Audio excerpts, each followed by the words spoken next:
I'm Javier Espinoza, Europe Executive Editor of the Capital Forum.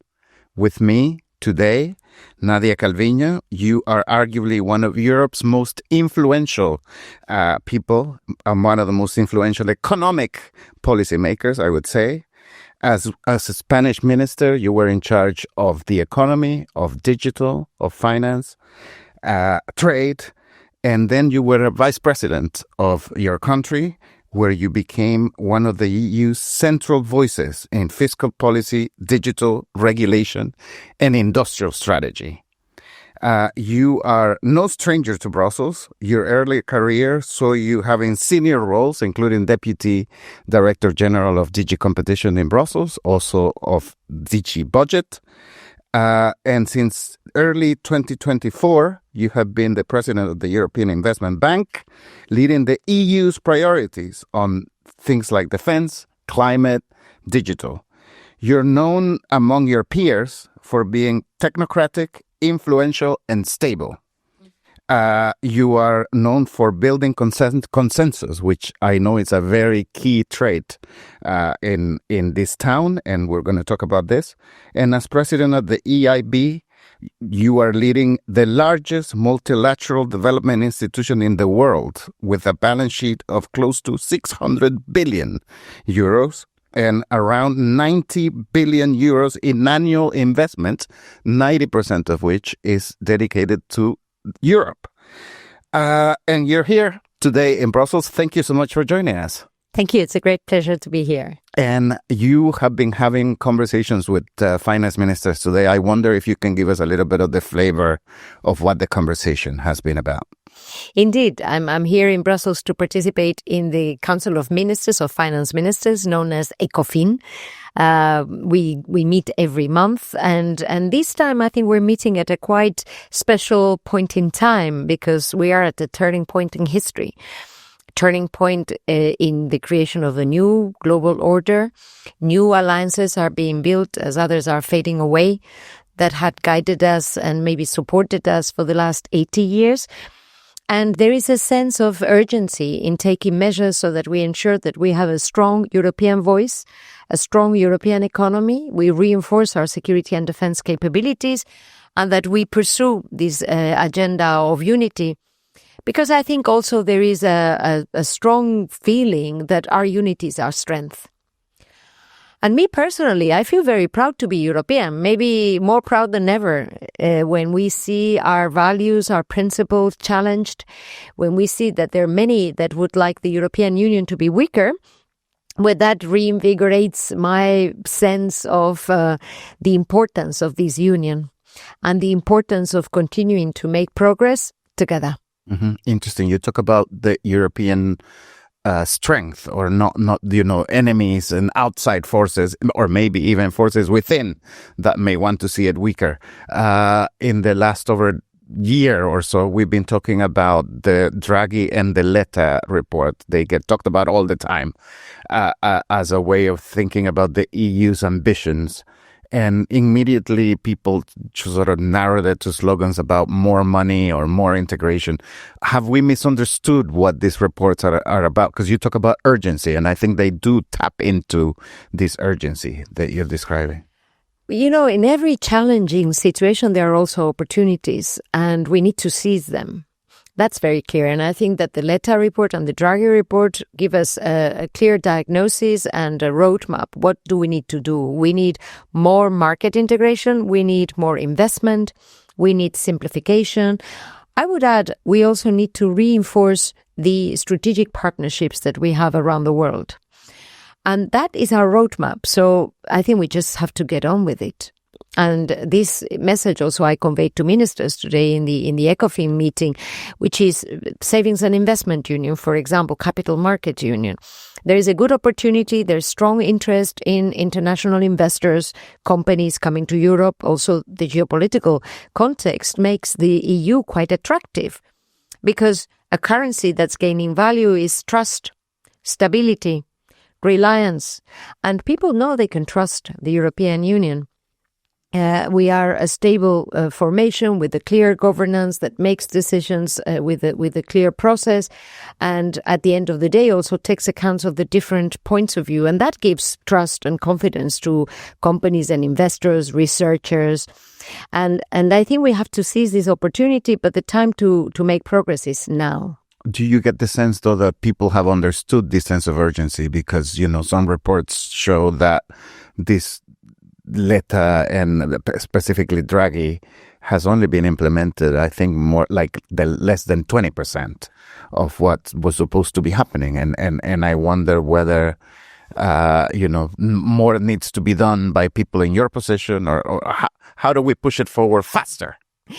Well, indeed, I think that we need to move forward as fast as possible. The European Commission has put on the table very bold proposals, and all the initiatives are there so that next year we can make progress in this area. And from the European Investment Bank's perspective, since I am no longer a regulator, I was Deputy Director General for Financial Regulation for a big part of my career, Director General for the European Budget, then Minister, Vice President, as you explained. So I've been a regulator and a policymaker for a long period of time. Now, as the European Investment Bank, what we need to do is bottom up to create instruments that contribute to the Savings and Investment Union, that contribute to market integration, that contribute to large-scale investment in top priority areas, and also building strong partnerships around the world, of course. Mm-hmm. Where do you see Europe's champions today? Well, there are many European champions, whether we're talking about aerospace or health, bioeconomy, clean tech, and also research. I mean, we have universities and research centers that are second to none. We have a very vibrant ecosystem of startups. So what we need is to make them, allow them, support them in their growth, in their journey. Frankly, the number of startups that are created every year in Europe is comparable to the US. It is when these companies need to raise 500 million euros in capital that they go across the Atlantic, because they don't have deep and large capital markets, venture investors in Europe that are large enough. So that's an area where actually the European Investment Bank Group is playing a very important role and can even do more going forward. Mm. We have created a number of instruments and initiatives so that we're an important catalyzer of venture debt, also venture capital. We have nurtured an ecosystem of investment funds. Now we need to also make them larger so that they can provide the necessary capital to ideas, companies and technologies. If they're born in the EU, they should be supported to grow and prosper also here in Europe. Is it just a matter of money and scale, as you say, because the EIB is taking a key role in that? Or is it also a matter of culture and risk appetite? There are many different drivers. That's a very good question. And in many of these areas, it's not only about money. Maybe money is the easier part of it. We're also talking about permitting. We're talking about fragmentation of national markets, regulation, barriers, technical divergences and differences. That's why the Draghi report and the Letta report state as priority number one to deepen market integration, whether it is in energy, finance, or digital, or even transport. We need to integrate European markets, because that will unleash the full potential of 450 million citizens. It's a huge market. It's the richest market in the world if we manage to make it one market where companies can really thrive. Mm-hmm. No, the potential is clearly there. And in terms of scale and this economy that you describe, do you think that defense in particular, because I know you have lots of discussions with your peers when you come to Brussels, and I'm sure elsewhere, is that an area that may boom in Europe? It is booming. It is already booming. I can only speak for the part of these that I see. I have witnessed very clearly when I got to the presidency of the European Investment Bank, January 2024, well, our institution was basically not doing a lot in this area. I could say nothing, and I would be very close to being accurate. Already in 2024, we enlarged the scope of dual-use projects that we would be financing. We increased the amounts, and now in 2025, we have already reached our target, which is 3.5 billion euros in finance in the area of security and defense. We have been able to enlarge the scope of the projects we finance, so that we are now financing pure military projects. And we have a very robust pipeline of projects in 5 key areas for the future of Europe. First of all, in the area of key infrastructures, military mobility, critical infrastructures. Secondly, in the area of research and development. Thirdly, industrial capacities, including drone manufacturing, for example. Fourthly, support to SMEs. Through the banking sector, we are providing liquidity, working capital for SMEs in the value chain of the security and defense sector in Europe. And then finally, we're also nurturing an ecosystem of private investment funds that are specializing in security and defense startups. And that we have been able to build it in only barely 1 year. We have reached our targets for this year already, and this very week our boards have approved a more ambitious target for next year, 4.5 billion euros in finance, which will be around 5% of total financing inside the EU, because we also are having an overall more ambitious target of 100 billion euros in finance in 2026. This shows that things are moving, that there is a development that is taking place in Europe. But I would emphasize your question, actually. You nailed it when you say the most important thing is that we develop pan-European capabilities. It is not about France, Germany, or Italy having a strong, or Poland having a strong defense industry. No, we need to build pan-European capabilities if we really want to have the autonomy and that we need to protect and to guarantee the safety of our citizens and the integrity of our borders. Mm-hmm. Does that translate in more consolidation, you think, as well? Because if we're talking about joining the dots and having a sort of like a pan-European strategy on defense?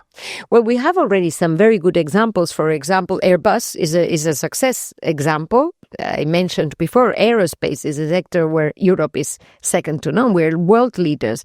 So we need to build on that example to create companies that go beyond the national borders. But it's not only about the size of the actual companies, but it has to do with standardization of models.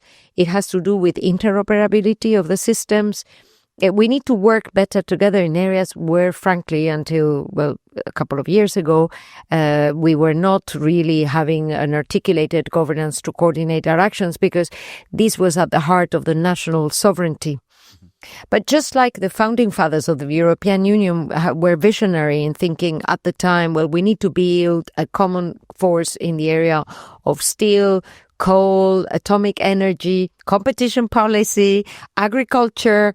These were key elements from the foundation. Well, now we need to bring together our capacities in the area of security and defense. Very interesting. And I know the situation in Ukraine is changing all the time, but where does this fit in terms of the IBs? You know, like you said that it was close to zero and now it's billions and it's growing more. Do you think that the EIB needs to play an even more leading role in the financing?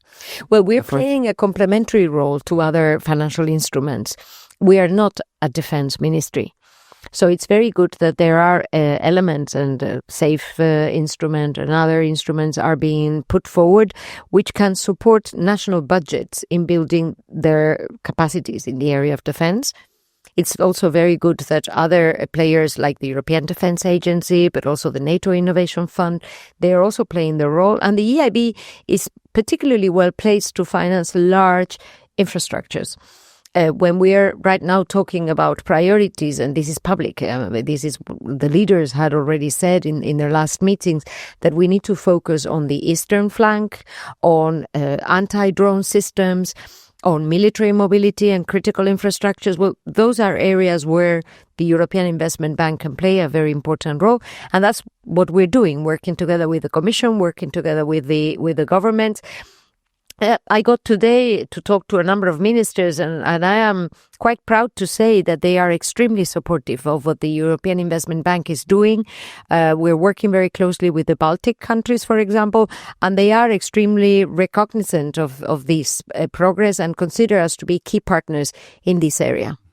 You talked at the beginning about building alliances, and I can't believe we've gone through all this part of the interview without talking about the elephant in the room, a big one, when it comes to relationships between the US and Europe.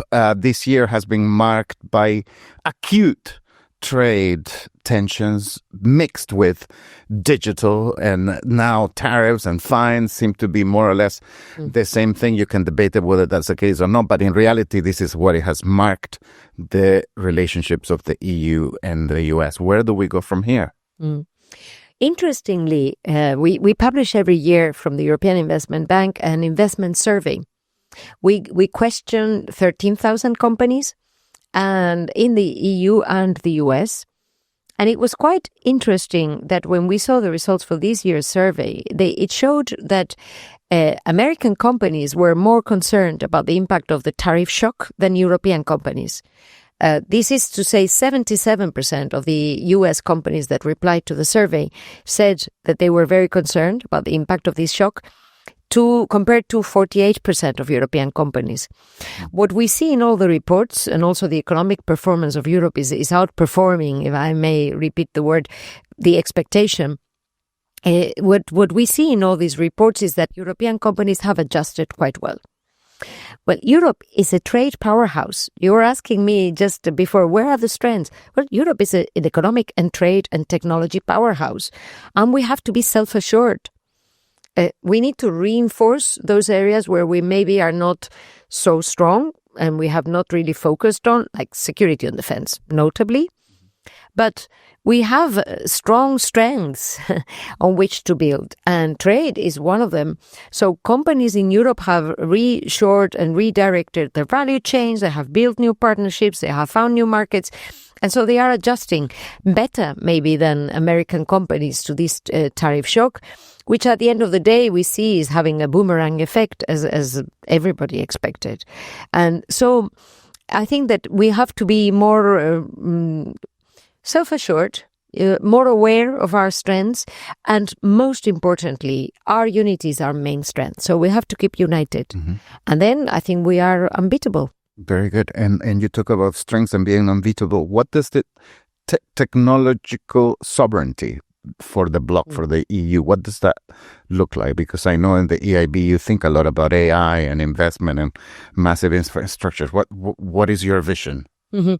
Indeed, and what we have seen in the last years is this exponential acceleration of artificial intelligence and digital infrastructures, data gathering and data management infrastructures. And it has become blatantly clear in view of these geopolitical developments that we need to also have more independence and more autonomy when it comes to these infrastructures. So I was very happy last week to sign an agreement, a memorandum of understanding with the European Commission, with Commissioner Virkkunen, to provide technical assistance and eventually financing for this AI factories initiative, which will probably finance around 5 AI factories in Europe, bringing together and building on the network of high-performance computing that we already have in Europe. Because, well, another area where Europe is really a leader is quantum computing. So we have very strong capabilities. What we need is to build those networks so that we can make sure that our data, our European citizens and companies' data can be processed in a safe environment, and that we can also provide SMEs and startups in Europe with the right infrastructures at the right cost so that they can also research and develop their capacities. There are great opportunities in the integration of artificial intelligence into productive systems. This is an area where Europe is at par with the US. And so we have to make sure that we can jump on that train. And having European-controlled AI factories, digital infrastructures, is one of the key drivers for that autonomy. And I think in these urgent times, as you describe them, you are in a very unique position because you're actually sitting, as we said, on these billions of euros to actually make investments rather than just making rules on AI, for example. And do you think this is sort of key now, this direction of doubling down on this infrastructure? Absolutely. I think that the European Investment Bank is quite unique right now for two reasons. One is indeed our financial power. We have a very robust AAA rating. We are profitable, so we can reinvest those profits every year, reinforce our capital, and that puts us in a strong position to mobilize and to act as a catalyzer of private investment in Europe. So we put money where our mouth is, let's put it this way, and that's why I think the partnership between the EIB and the European Commission has never been stronger. Whenever there is a European Commission proposal, whether it's bioeconomy, or Resource EU on critical raw materials, or the upcoming battery booster, or grid package, they are always talking to us, and we're working very closely together to make sure that we mobilize the necessary investment. So that's the first element that makes us quite unique. But the second one is that our shareholders are the 27 member states, neither more nor less. And this is a key strength right now because it allows us to have a unanimous support from our shareholders for our roadmap, whether it is in the area of climate or in the area of technology or industrial policy or international partnerships and development. These are areas where we can comfortably speak and act around the world because our shareholders are unanimously backing us. Mm-hmm. Very good. And we have less than 10 minutes, and I want to talk to you about the future of Europe in just a few minutes. And we talk about this twin transition of digital and green as key. The last commission was super keen on this. Do you think that we've shown the right ambition? Do we need more capital, more investment, more political will? What is happening for these two things to really gel? Yeah, I would separate the two in the sense that in the area of the green transition, there has been a very big push, whether it is regulatory and setting these very ambitious objectives or in terms of public support in the last years. And now what we see is that private companies are actually getting on with it. They are, despite the political debates we may have, not only in Europe, also in America. Companies are investing in this green transition because it leads to lower energy prices. It is giving you more safety, more security, more stability. It gives companies more competitiveness. These are the technologies of the future. So obviously they don't want to be left behind. And that explains why I think we have entered a new phase where this green transition is driven by business opportunities more than, or not only by public support, but also private sector determination. No? And that is very good, very positive development. And I think that Europe is the world leader in this area, and we should continue to lead the technologies of the future. We cannot rely on China to be the only relevant player when we're talking about the green technologies of the future. And so it's extremely important. And from the European Investment Bank Group, we are devoting more than 50% of our finance to green investments. And that has to do with energy grids, the deployment of renewables, interconnectors to integrate European markets, modernization of distribution networks, but also research and development of new technologies, green technologies, green fuels, battery technologies, so energy storage technologies, etc.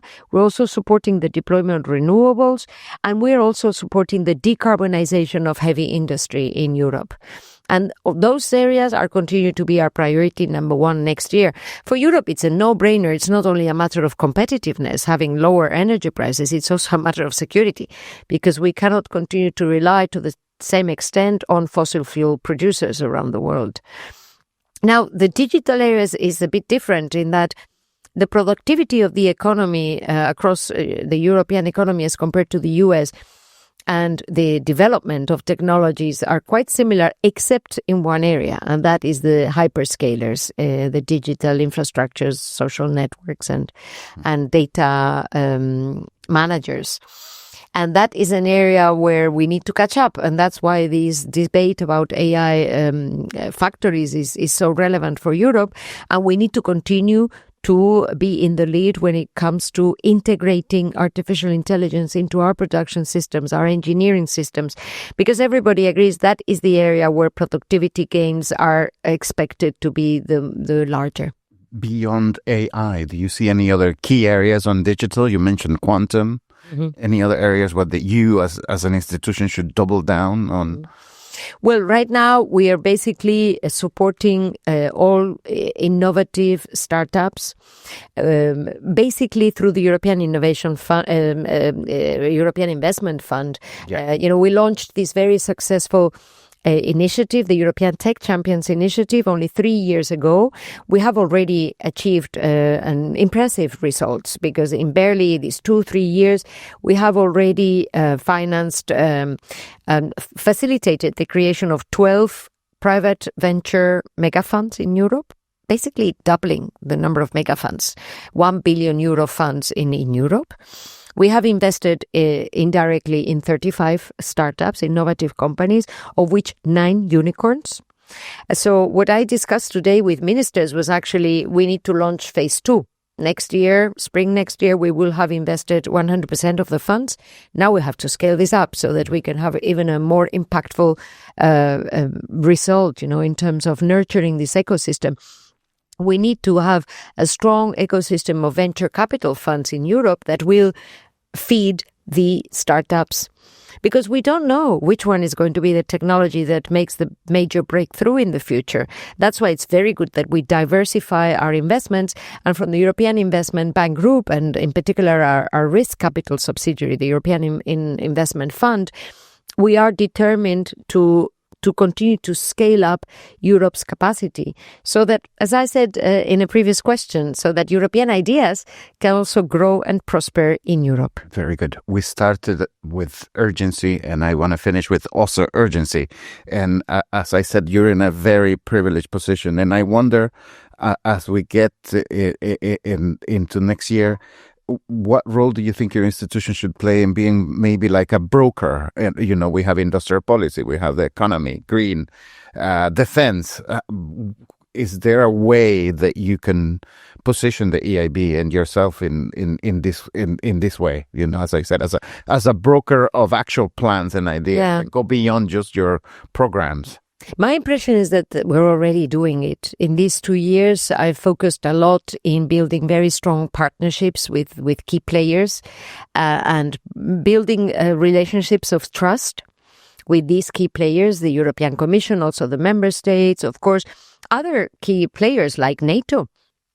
And this, I think, has put us, and of course, international institutions, including the Multilateral Development Bank family. Actually, we will be chairing the Multilateral Development Bank family in 2027, so that we can also make it work better as a system. Exploit all the synergies between the multilateral development banks from the World Bank, the African Development Bank, the European Bank for Reconstruction and Development, the Asian Development Bank, Asian Infrastructure, all this network. We're going to be at the heart of it in 2027. And that, I think, is going to allow us in the next 2 years to be even more relevant, trying to contribute to a strong European voice, because at the end of the day, it means protecting our European values and making sure that these values underpin the new global order that is definitely in the making as we speak. Mm-hmm. What do you think is the biggest change or the biggest challenge that we have as a global trading bloc that we need to overcome to really rise to this new world? I would say just 2 words: unity, self-assurance. We have to believe more in our own capacities, which are enormous, and be aware that if so many people want to weaken us and they want to divide us, to weaken our European Union, well, we must be super powerful if they want to weaken us. And so, our unity and self-assurance, determination, those are the key words that I think should guide us going forward. With those words, thank you, Nadia Calviño, President of the EIB, for your time today. Thanks a lot. Thank you, Javier.